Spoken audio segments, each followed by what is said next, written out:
जी बेटे, हमारा एसएलओ में पहला जो क्वेश्चन है वो है आपके पास कि कैलकुलेट द शॉर्टेस्ट वेवलेंथ। हमने लैम्डा वेवलेंथ फाइंड आउट करनी है शॉर्टेस्ट वाली, और किस में जी, ब्रैकेट सीरीज़ में। तो सबसे पहले हम देखेंगे कि ब्रैकेट सीरीज़ है क्या।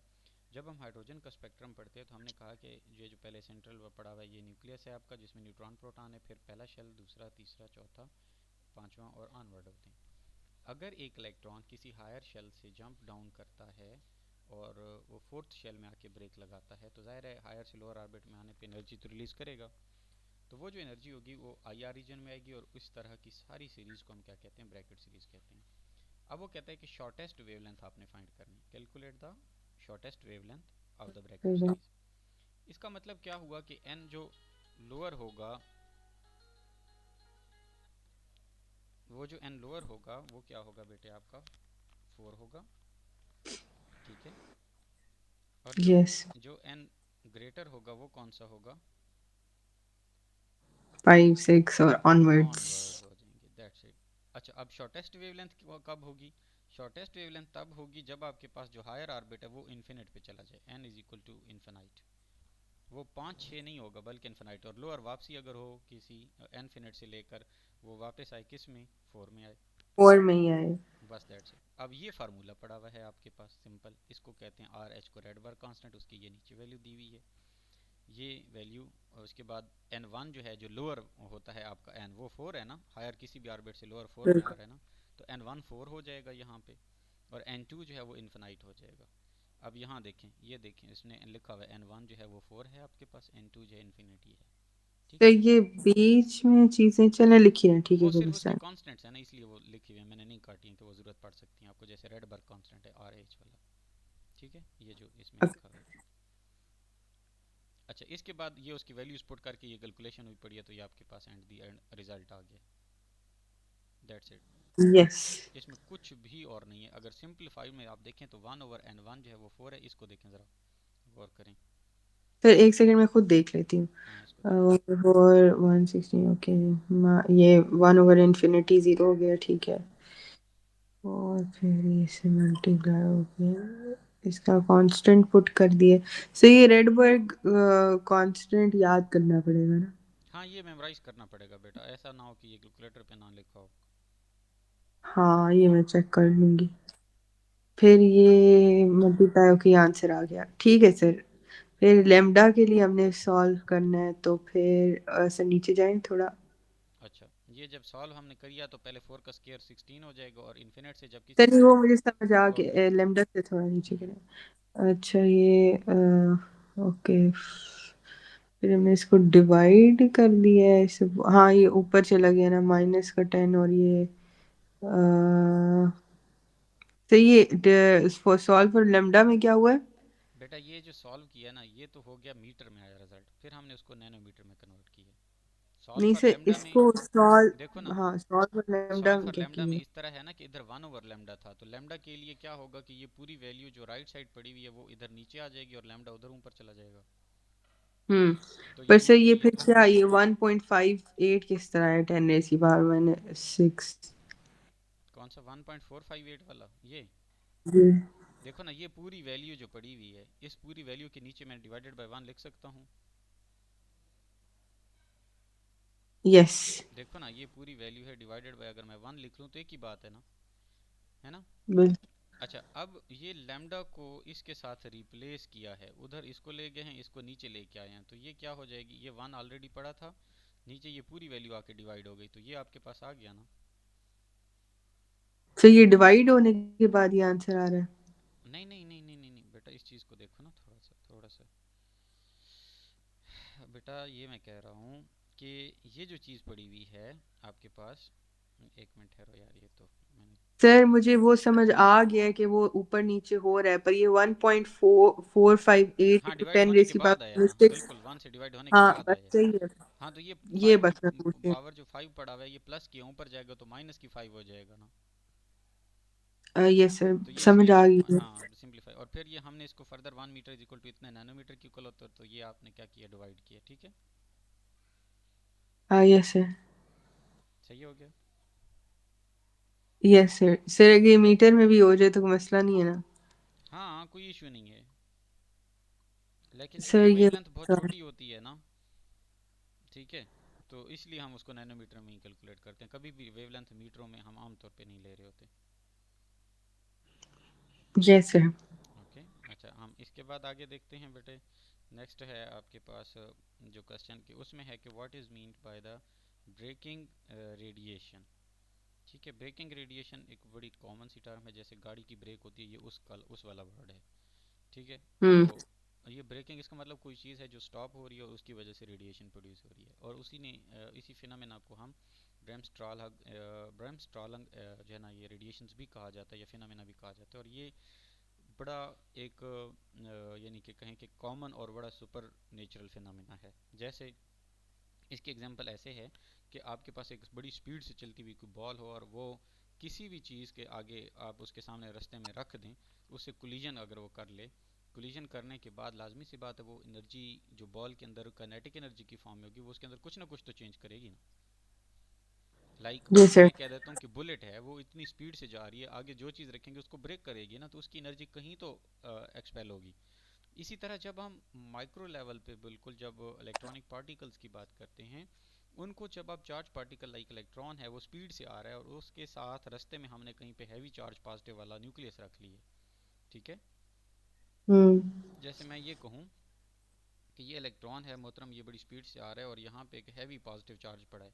जैसे इलेक्ट्रॉन इसके पास जाएगा तो आपको नहीं लगता कि ये इसको अट्रैक्ट करेगा? करेगा। करेगा, तो लाजमी सी बात है इसको, इस इलेक्ट्रॉन की स्पीड जो है वो डाउन हो गई ना, ब्रेक लग गई ना एक तरह की।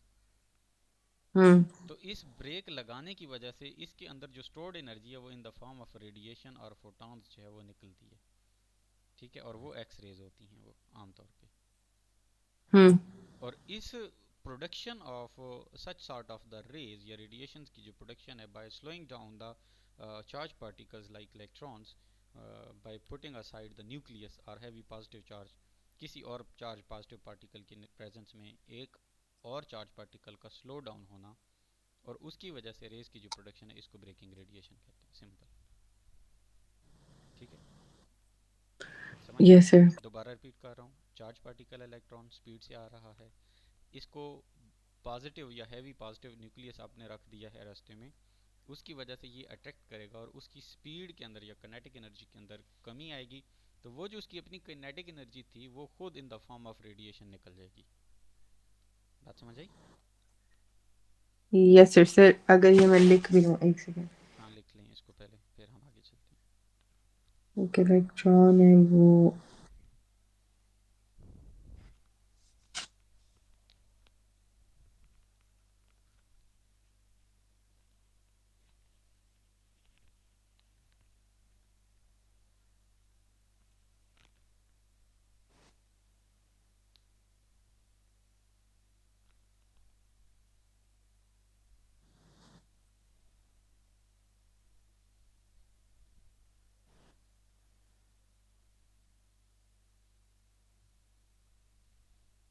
एक सेकेंड। न्यूक्लियस। ये लिखा हुआ है जी कि ब्रेमस्ट्रालन अ जर्मन टर्म मेकिंग, जिसका मीनिंग होगा कौन सी कि ब्रेकिंग रेडिएशंस। ठीक है, एक तो आपको ये पता लग गया कि ब्रेमस्ट्रालन क्या होता है, जर्मन वर्ड है और इसका मतलब क्या है, braking radiation. Refers hmm. To the electromagnetic radiations जो कि प्रोड्यूस होती हैं, कब प्रोड्यूस होती हैं भाई, when a charged particle like electron, okay, such as electron, ठीक है, वो इलेक्ट्रॉन का क्या होता है, इज डीसेलरेटेड। डीसेलरेटेड बेटा वर्ड यूज होता है when you are going to slow down that particle, या deflected by the electric field. अगर वो किसी एक और चार्ज पार्टिकल के विसिनिटी में रखेंगे तो उसका अपना फील्ड होगा ना, तो उसकी वजह से अगर वो डिफ्लेक्ट हो जाता है या स्लो डाउन हो जाता है, ठीक है, field of another charge particle, तो टिपिकली वो न्यूक्लियस भी हो सकता है। तो सिंपल आप ये लिखें कि when a charge particle such electron is decelerated by another, by the electric field of another particle जो है अगर हो जाएगा, तो फिर क्या कहेंगे उसको, nucleus when a fast moving, यानी ये वो इफेक्ट है जो सर प्रोड्यूस। पहले सही था, पहले आसान था ये, आपने थोड़ा मुश्किल कर दिया है। अभी सही है? यस। ओके, तो सिंपल ये है कि उस ऐसे इफेक्ट को कहते हैं जो कि प्रोड्यूस होता है जब एक इलेक्ट्रॉन डिसलरेट होता है या डिफ्लेक्ट होता है bye the electric field of another particle. When a fast moving electron passes near a nucleus the electron experiences a strong electric field. तो उस इलेक्ट्रॉन ने क्या एक्सपीरियंस करना है, इलेक्ट्रिक फील्ड एक्सपीरियंस करना है due to the positively charge nucleus, जो कि मैंने बताया पहले। This interaction causes the electron to change its velocity, either slowing down या स्पीडिंग अप भी हो सकता है, बीइंग रिड्यूस्ड। तो हम ज़्यादा से ज़्यादा जो कॉमन इफेक्टिव मैकेनिज्म है उसके अंदर स्लोइंग डाउन होता है, सिंपल है। इसलिए ये हम्म ब्रैकेट में लिख लिया है हमने, तभी तो वो रेज की फॉर्म में निकल रहा होता है। अगर स्पीड अप होता है तो उसको एब्जॉर्प्शन करनी चाहिए, सिंपल है, तभी वो स्पीड अप हो जाएगा ना। ठीक है, तो अभी इस केस में क्या होगा कि वो स्लोइंग डाउन हो जाएगा। As the electron loses kinetic energy during this process, this energy is emitted in the form of EMR waves, often X-rays or gamma rays। ठीक हो गया, this is what we call the bremsstrahlung radiation. अब ये आगे बात की mechanism है, ये बेशक आप छोड़ ही दें तो कोई जरूरत नहीं, इसको मतलब यहाँ तक काफ़ी है, ठीक है। Energy is emitted in form of electromagnetic. Okay. This is called what bremsstrahlung radiation, ठीक है। तो ये फोटॉन्स ही है ना, हाँ हम ये हाँ, भी ये लिख सकते हैं कि एक्सरेज भी तो जितनी भी यार इलेक्ट्रोमैग्नेटिक रेडिएशन है वो सारे फोटॉन ही होते हैं, ठीक है। in the form of photons of of an X-rays, X-ray, हाँ बस एक्सरे के of फॉर्म an में, X-rays or gamma rays. और Yes, gamma sir. Rays, that's it, ठीक है। ओके, नेक्स्ट है आपके पास कैलकुलेट द आयनाइजेशन एनर्जी। दूसरा है आयनाइजेशन पोटेंशियल, ठीक है। आयनाइजेशन एनर्जी और आयनाइजेशन पोटेंशियल जो है वो क्या चीज़ें हैं, पहले तो इन दो को डिफ्रेंशिएट करें। बेटे आपको पता होना चाहिए कि आयनाइजेशन एनर्जी जो है, अगर एक आपके पास ये न्यूक्लियस पड़ा हुआ है और ये इधर, सॉरी वो उसने कहा हाइड्रोजन एटम, तो ये हाइड्रोजन एटम का बाहर एक इलेक्ट्रॉन है। अब इस इलेक्ट्रॉन को विदड्रॉ करके इसका न्यूक्लियस के अलावा ये खाली शेल बच जाए, इस प्रोसेस के लिए, और प्लस प्लस एक इलेक्ट्रॉन जो है वो आपका यहाँ पड़ा हुआ आ जाए, तो ये इधर यूँ कर लें, तो इस प्रोसेस में जितनी एनर्जी लगती है वो इसकी क्या कहलाती है, आयनाइजेशन एनर्जी। यानी एक हाइड्रोजन का जो एटम था H, वो H पॉजिटिव में चला जाए प्लस E नेगेटिव में चला जाए, तो इस दौरान ये जितनी भी एनर्जी यूज़ होगी या लगाएगा उसको हम कहते हैं ionization energy. The energy required to make a sort of positive ion, ठीक है, फ्रॉम न्यूट्रल एटम, इसको हम कहते हैं आयनाइजेशन एनर्जी। अब अगली बात क्या है बेटा कि कैसे कैलकुलेट कर सकते हैं, ठीक है। तो ये हम्म एनर्जी कैलकुलेट करने के लिए आपको वही फार्मूला जो हम किसी भी हाइड्रोजन की एनर्जी हम कैलकुलेट करते हैं ना, जो गलबन -13.6 इलेक्ट्रॉन वोल्ट में आ रही होती है, उसी एनर्जी को जब आप दो पॉइंट्स के अंदर, या दूसरे लफ्ज़ों में जो हमने वो अभी लैम्डे वाला निकाला, 1/λ is equal to R H Rydberg constant 1/n का स्क्वायर माइनस 1 इन्फिनिट वाला सीन था, हम इससे भी निकाल सकते हैं, ठीक है ना। तो हम डिफरेंट इस तरह के फार्मूलाज होते हैं, या फिर से वही वाला फार्मूला जो आपने फर्स्ट ईयर की केमिस्ट्री में पढ़ा था वो भी निकाल लें तो कोई इशू नहीं है। तो हम इधर कोई शॉर्टकट इस्तेमाल करते हैं बजाय इसके कि हम पूरे का पूरा फार्मूला यूज़ करें, ठीक है। तो हम पहले तो एनर्जी फाइंड आउट करेंगे जिसको हम कहेंगे कि वो उसकी आयोनाइजेशन एनर्जी है, जो उसको आयन बनाने के लिए ज़रूरत होगी। बात समझ आ गई। जो दूसरी yes. एनर्जी होगी ना बेटे, वो क्या एनर्जी होगी, दूसरी एनर्जी जो है वो होती है आयोनाइजेशन एनर्जी पर यूनिट जो है, ionization energy per unit charge आपके पास आ जाएगी इज इक्वल टू वोल्ट, या इसी को पोटेंशियल भी कहते हैं, ठीक है। इसको बोलेंगे आयोनाइजेशन पोटेंशियल। तो आयोनाइजेशन पोटेंशियल क्या है, ionization energy divided by charge of electron, ठीक है ना। ये एक्चुअली क्या होता है, कोई भी जो पोटेंशियल होता है ना वो क्या होता है, एनर्जी ओवर क्यू चार्ज होता है इनटू पोटेंशियल के इक्वल आ जाएगा। बात समझ आई। Yes, sir. हाँ, तो अब हम इन चीज़ों को ना यहाँ पे इम्प्लीमेंट करते हैं, इसी चीज़ को कैसे होता है। तो सबसे पहले उसने आयोनाइजेशन एनर्जी को डिफाइन किया है और वो उसने डायरेक्ट आपको रिजल्ट दिया है, ठीक है ना। आयोनाइजेशन एनर्जी ऑफ जो किसी भी, यानी कि उसकी एनर्जी हम कैलकुलेट डाउन करेंगे ना जब शेल की, तो वो आपका एक बेसिक फार्मूला के साथ जुड़ी हुई है कि -13.6 electron volt divided by n का स्क्वायर। एन अगर पहला शेल है तो ग्राउंड स्टेट आ जाएगी, ठीक है। हम्म और एन अगर इन्फिनिट पे आता है तो उस, सर ये जी 13.6 क्या था? जी 13.6 क्या, 13.6 क्या है? ये बेटे एक पूरे फार्मूले की सिंप्लीफाइड वैल्यू है। ये कौन सा ये एज फार्मूला इट है, इज जैसे मैं याद। इसको बताता हूँ, मैं इसको आसान कर देता हूँ। आपको याद होगा कि आप ई की जो वैल्यू निकालते थे, वो ये नहीं निकालते थे n square h square over 4 pi epsilon naught h something इस तरह। ओ यस ये यस। उसकी सिंप्लीफाइड वैल्यू का रिजल्ट जो है ना वो 13.6 आता है। ठीक हो गया। तो फिर इसको ये फॉर्मूला में टर्न कर हाँ, तो दिए, ठीक। हमने सिंपल, मैंने यही कोशिश की कि ये सिंपल फॉर्म में रहे ताकि आपके पास बस रिजल्ट हो with respect to that of n की वैल्यू के साथ। यस फिर समझ आ गई। ठीक है ना, तो हम क्या करेंगे, इसी सिंपल वे वाले फार्मूले को इम्प्लीमेंट करेंगे और उसके बाद बेटे हम इसको सॉल्व कर ले। अच्छा देखें ज़रा आप, ये इसमें ना रेडियस में एन स्क्वायर ऊपर आता है, यहाँ पे एनर्जी पे ये नीचे आ रहा है एन स्क्वायर।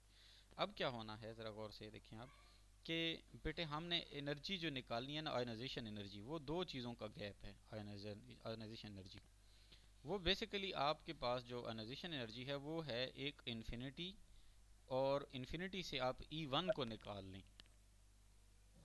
ये आयोनाइजेशन एनर्जी की इक्वल होती है। सिंपल ये, लिहाजा आपको पहले E1 की भी निकालनी होगी और इन्फिनिट की भी निकालनी होगी। ठीक है। यस। अब जब आप 1 के अंदर वैल्यू पुट करेंगे तो E for 1 will be equal to 13.6 minus का ओवर यस 1 का स्क्वायर हो जाएगा। इसका रिजल्ट -13.6 आ गया ना, ये आ और जाएगा। इन्फिनिटी वाले का 0 आ गया। जीरो क्यों आएगा, क्योंकि अनफिनिट से जब डिवाइड करेंगे तो जीरो आएगा। ठीक है। यस, और तो फिर अब ये ये इसका जीरो आंसर आ माइनस गया आपके पास 13 इंटू पॉइंट। ये फार्मूले वाला माइनस आ जाएगा, और ये प्लस का 13.6 आ जाएगा। ठीक है। Yes sir. अच्छा, अब दूसरा है, ये तो आयोनाइजेशन एनर्जी आपने इस फार्मूले से निकाल लेनी है। ठीक है। और ये उसकी वैल्यू निकली पड़ी है। यस। अब अगली बात है कि आयोनाइजेशन पोटेंशियल कैसे निकलेगा। तो मैंने कहा कि ionization energy per unit charge is equal to volt के इक्वल होता है ना, ये पोटेंशियल के। हम्म। तो अब यहाँ पे जो आयोनाइजेशन एनर्जी की वैल्यू यहाँ निकली थी, ठीक है, आयोनाइजेशन एनर्जी की दो वैल्यूज आ सकती हैं आपके पास। अगर इलेक्ट्रॉन वोल्ट में निकालोगे ये आएगी, जूल में निकालोगे तो ये वाली आएगी। आप कोई भी वैल्यू यहाँ पे पुट इन कर दें। ठीक है। ये 13.6 इलेक्ट्रॉन वोल्ट है, राइट। और उसके बाद पर यूनिट चार्ज जो है वो charge on the one electron ये है। अब ये इलेक्ट्रॉन वोल्ट को जब आप जूल में कन्वर्ट करेंगे तो ये दोनों एक दूसरे से कट ऑन होने के बाद 13.6 वोल्ट ही निकलेगा आपके पास। सर ऊपर तो सिर्फ आयनाइजेशन एनर्जी लिखनी है, तो फिर ये 1.6 इंटू 10⁻19 ऊपर क्यों लिखा हुआ है? हाँ, अब ये उसने कन्वर्ट किया है बेटा जूल के अंदर। अगर आप इसको, एक मिनट मैं इसको ना सिंप्लीफाई भी करके बता देता हूँ। ये देखो ना, उसने ये लिखा है ना कि 1 इलेक्ट्रॉन वोल्ट चूंकि किसकी इक्वल है, इतने जूल की इक्वल है। ठीक है। इसको मैं आसान लिख देता हूँ, इधर देखें, इसको यूं कर लेते हैं।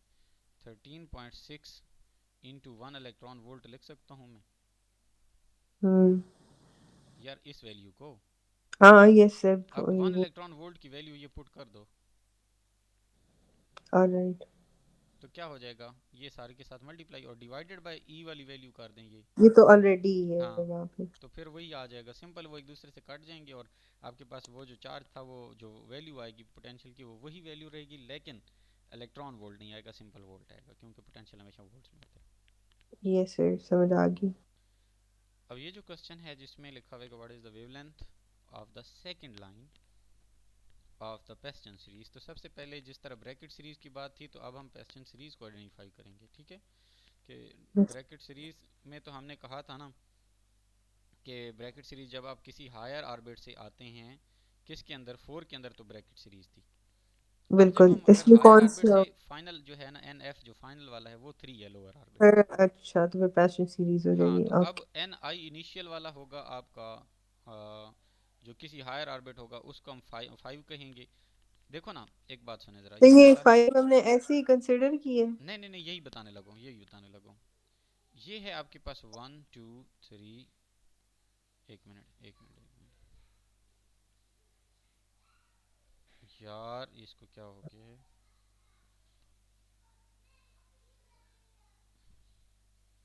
अच्छा ये वन, एक मिनट यार, ये क्यों वो कर रहा है, इसलिए मैं समटाइम्स पीडीएफ ही यूज़ कर रहा था।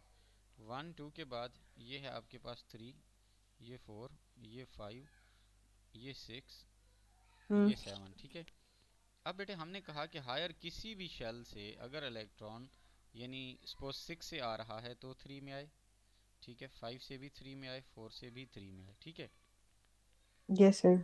अब 3 लोअर लिमिट है, तो 4 से 3 में आएगा तो ये फर्स्ट लाइन होगी ना आपकी, यस। और और 5 से 3 में आएगा तो ओ सेकंड लाइन होगी, अच्छा, तो इसलिए इसने वो लिखा हुआ है 5 से 3 में, ठीक है।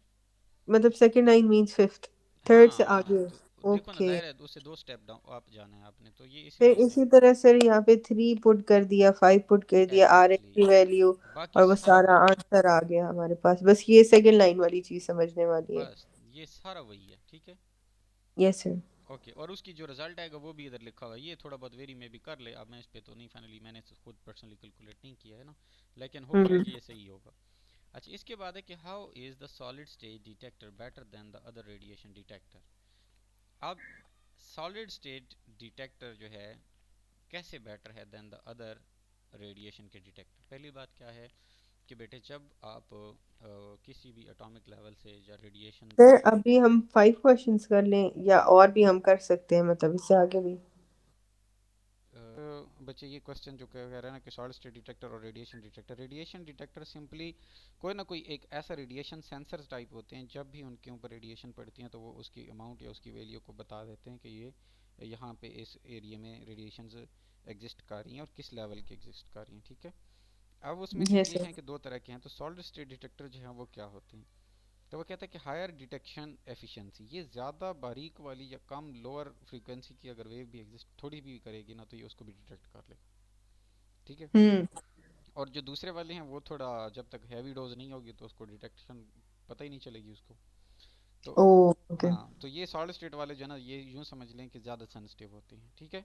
मोर एक्यूरेट होते हैं, बहुत हाँ ज्यादा प्रिसाइज इनकी होती एग्जैक्टली है। और जो अपना रेडिएशन वाले होते हैं वो सिर्फ मैस रेडिएशन हाँ, या उसमें उसने मैथ्स। मेजर जो चीज़ें लिख रखी हैं कि superior energy resolution, meaning that they can distinguish, अब ये खाली सिर्फ डिटेक्ट नहीं करते बल्कि और डिफरेंशिएशन में भी। डिफरेंशिएट भी कर सकते हैं, हाँ, कि कौन से वाली कितनी टाइप की रेडिएशन किस फ्रीक्वेंसी में जा रही है फिर किस वाली। इसकी एक्स्ट्रा चीजें लिख दी हैं कि वो स्मॉल होते हैं, लाइट वेट हाँ होते हैं, हाँ बिल्कुल। और डिग्रेड भी।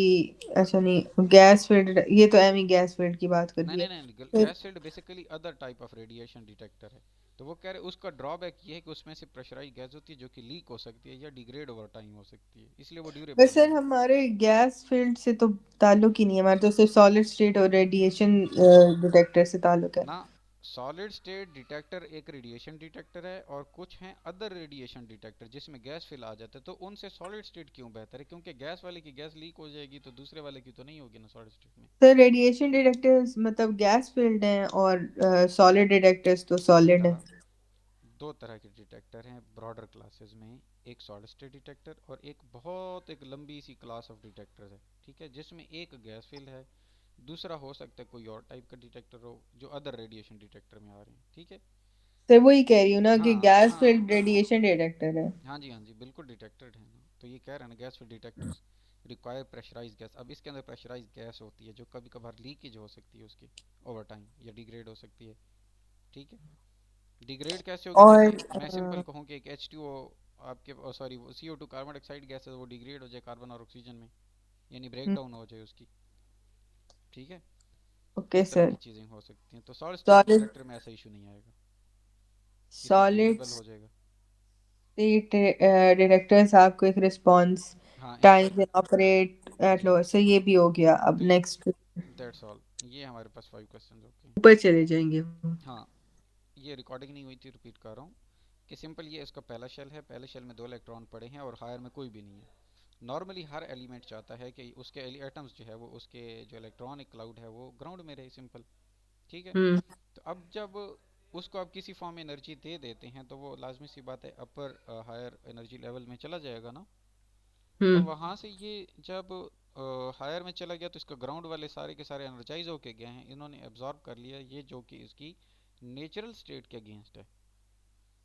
इसको बोलते हैं पॉपुलेशन इन्वर्जन, यानी कि जो इसकी अपने जो है वो स्टेट होनी थी उससे इन्वर्ट हो गया एक तरह से, बात समझ रहे हो।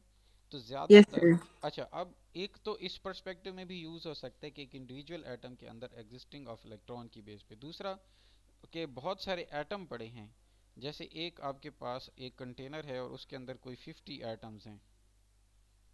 50 एटम्स के अंदर 40 एटम्स ऐसे हैं जिन्होंने एनर्जी एब्जॉर्ब करके अपने इलेक्ट्रॉनों को हायर ऑर्बिट में ले गए हैं, और 10 वाले वो हैं जिनके ग्राउंड में एग्जिस्ट कर रही हैं। तो मेजॉरिटी पॉपुलेशन जो है एटम्स की वो इन्वर्टेड पड़ी है ना, यस सर। हायर ऑर्बिट में है ना, तो इसलिए अब सिंपल है, इसको पढ़ो ज़रा। Population inversion occurs when one atom वो नहीं मोर एक एटम्स। एक सेकंड, ये मैंने उल्टा पकड़ा मैं फोन, एक second. Population inversion occurs when more atoms or molecules occupy a higher energy state than a lower one in a system, contrary to normal normal conditions. Conditions, yes. हाँ, this is achieved by external energy हाँ, input, ये आप किसी भी तरह का e.g., external input करते हैं तो उस केस में ही होगा, ठीक है। optical pumping or electrical discharge, and हाँ, is essential for laser operation. Sir बहुत एग्जैक्टली सही exactly. आंसर ये लिखा हुआ सही है, है ना, फिट है बस बिल्कुल इसमें। परफेक्ट है। How is stimulated emission different from the spontaneous? तो जो स्टिमुलेटेड है आपका एमिशन, सबसे पहले तो आपको इसका थोड़ा बहुत नो हाउ होनी चाहिए, फिर स्पॉन्टेनियस एमिशन का भी थोड़ा सा पता होना चाहिए, फिर उनको आप सिंपली डिफरेंशिएट कर लोगे। तो ये बहुत आसान है, कुछ भी इसमें मुश्किल नहीं है। बेटे आपके पास अगेन से ये एटम के शेल्स पड़े हुए हैं, ठीक है। इमेजिन करो, अगर एक हम्म। इलेक्ट्रॉन पड़ा है, उसने एनर्जी एब्जॉर्ब की है और किसी भी हायर ऑर्बिट में चला गया, ये बल्कि इसको भी मैं आसान कर देता हूँ, हम इसको यूं कर देते हैं, ये दो ऑर्बिट हैं, ये 1 है और ये 2 पड़ा हुआ है, यहाँ से जंप करके यहाँ इंस्टेंटेनियस पहुँच गया। होगी एक एकदम। ठीक है, लेवल 1 से जंप करके एनर्जी एब्जॉर्ब किया इसने, इलेक्ट्रॉन ने, ठीक है, और वो ऊपर पहुँच गया। ठीक है, अब ये जो एनर्जी एब्जॉर्ब कर लिया, मुझे ये बताएं कि लेवल 2 से ये दोबारा 1 के अंदर जब आएगा तो एनर्जी इमिट करेगा या नहीं करेगा? हम्म। एनर्जी इमिट करनी चाहिए ना, हायर ऑर्बिट से जब नीचे आएगा लोअर में तो। सर आपकी ना थोड़ी सी आवाज कट गई थी सर, आपने बोला था कि 1 से 2 में जाएगा, फिर आगे आपने क्या बात बोली है? बच्चे मैं दोबारा से बता देता हूँ कि एक इलेक्ट्रॉन है जो N1 के अंदर नॉर्मली एग्जिस्ट कर रहा है, N2 उसका खाली है, ठीक है। आपने इसको हम्म। थोड़ी बहुत एनर्जी दी है, ये एनर्जी एब्जॉर्ब करने के बाद यहाँ N2 हायर एनर्जी में पहुंच गया, ठीक है। बिल्कुल। अब हायर एनर्जी में एग्जिस्ट कर रहा है, तो जो इसने अमाउंट ऑफ एनर्जी एब्जॉर्ब की है, अगर ये कभी ज़मीन पे या ग्राउंड स्टेट 1 में दोबारा वापस आए तो वो एनर्जी इमिट करेगा ना। हम्म। तो इस प्रोसेस को बोलते हैं एमिशन। अच्छा, अब अगर इलेक्ट्रॉन खुद ब खुद थोड़ी देर के बाद वापस इसके आने का दिल करता है, तो ये हमने तो नहीं उसको कहा ना, स्पॉन्टेनियसली हुआ है ना, बिल्कुल। तो that will be the spontaneous emission, ठीक है। दूसरा हम्म। केस क्या है कि अगर आप एक और फोटोन ऑफ लाइट इस पे फेंकते हैं, ये इसको स्टिमुलेट कर देता है कि आप नीचे ग्राउंड में आओ। अच्छा, अगर वो खुद अपनी मर्जी से आएगा तो हाँ, तो वो स्पॉन्टेनियस स्पॉन्टेनियस होगा, होगा, और अगर और अगर स्टिमुलेशन से आएगा तो फिर वो स्टिमुलेटेड फोटॉन एमिशन होगा, बस। पड़ेगा तो फिर वो स्टिमुलेटेड हो अब जाएगा। हम इसका आंसर देख लेते हैं।